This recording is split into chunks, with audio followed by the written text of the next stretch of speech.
In general, for masculine voices, you're just trying to do the same things that we're doing to feminize. You're just taking the same sort of spectrum of sounds and aiming for a um, larger size and a heavier weight.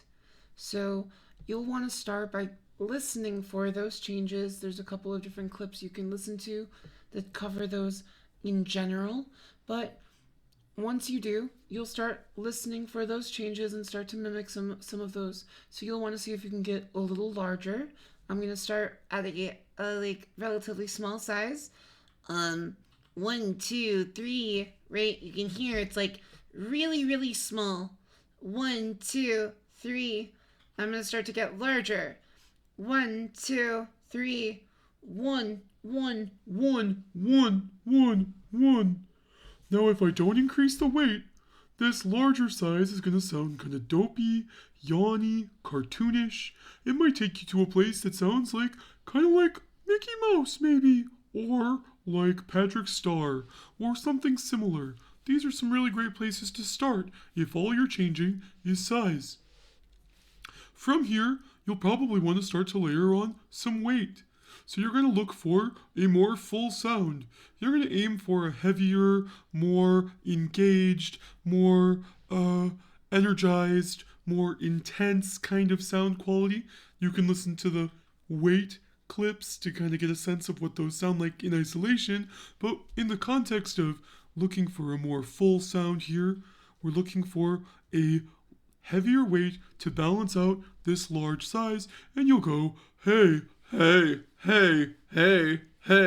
And you can hear that as I increase that weight, it starts to balance out against the size and starts to kind of eliminate that cartoonish, dopey quality. And instead, it starts to sound kind of typical, right? So let's listen to that again. I'm going to use the letter A as in apple.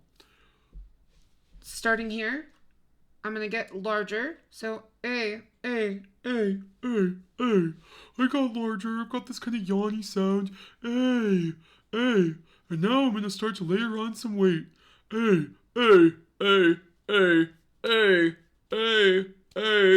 And now I can look for that like any specific pitch I want.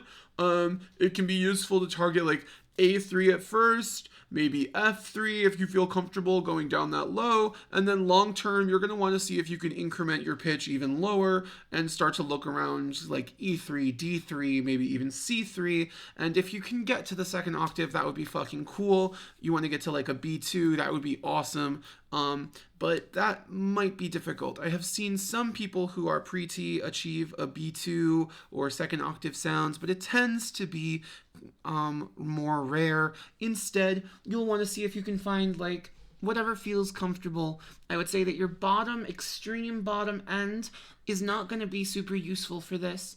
When I look for my absolutely lowest pitches, I often find that I'm not able to get as much weight as I can get if I'm just a little bit higher in pitch. So like 1, 2, 3. You can hear it's like really unstable and kind of weak as you start to go for like really low pitches. That might happen. If I start to layer on some weight, you can hear, oh, okay, cool. That's starting to sound more stable and more intense, more heavy. But I'm not aiming for my absolute lowest pitch, which might, be kind of counterintuitive.